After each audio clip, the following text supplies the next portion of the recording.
প্রিয় সপ্তম শ্রেণীর শিক্ষার্থীরা, আজকের গণিত ক্লাসে সবাইকে স্বাগতম। দেখো, আজকে একের ঘ নম্বরে আছে 11,025। 11,025কে মৌলিক গুণনীয়কে বিশ্লেষণ করে আমরা পাই। তাহলে 11,025কে আমরা কি করব? লসাগু করব। দেখো, 11,025 আমরা সবাই অবশ্যই লসাগু পারি। এখন দেখো, আমরা এখানে 2 দিয়ে এটা লসাগু হবে না, মানে ভাগ যাবে না।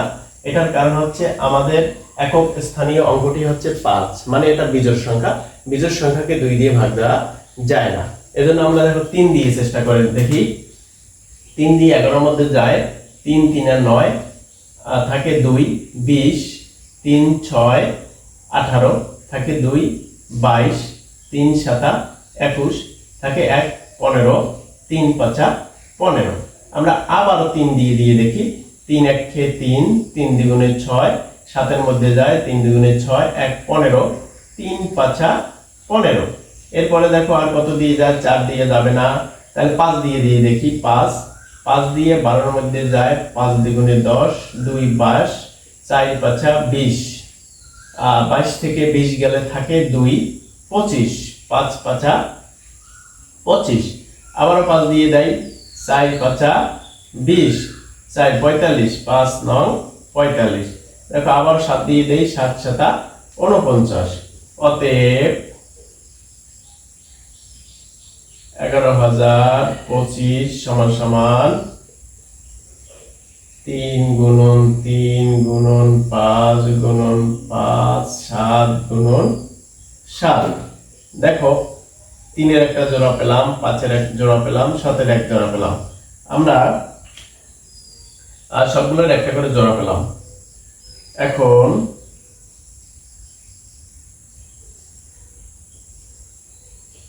প্রতি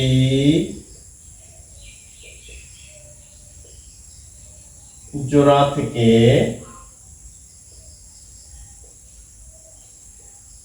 একটি করে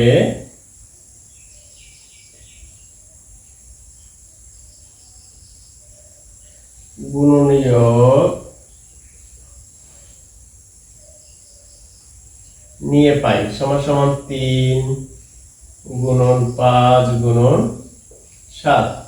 3 5 15, 7 15, 105।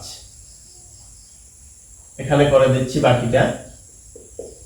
অতএব 11,025 এর বর্গমূল সমান সমান √11,025। তাহলে বর্গমূল কত পেলাম? 105। উত্তর 105। শিক্ষার্থীরা, ধন্যবাদ সবাইকে। আমন্ত্রণ রইল পরবর্তী ক্লাসের জন্য। পরবর্তীতে যে অঙ্কগুলো আছে সেগুলো সমাধান করব ধারাবাহিকভাবে। আশা করছি আমার ক্লাসে সবাই থাকবে, আমার লাইভে যুক্ত হবে। কার কোনো সমস্যা থাকলে অবশ্যই আমাকে কমেন্ট করে সে সমস্যা জানাবে। ধন্যবাদ।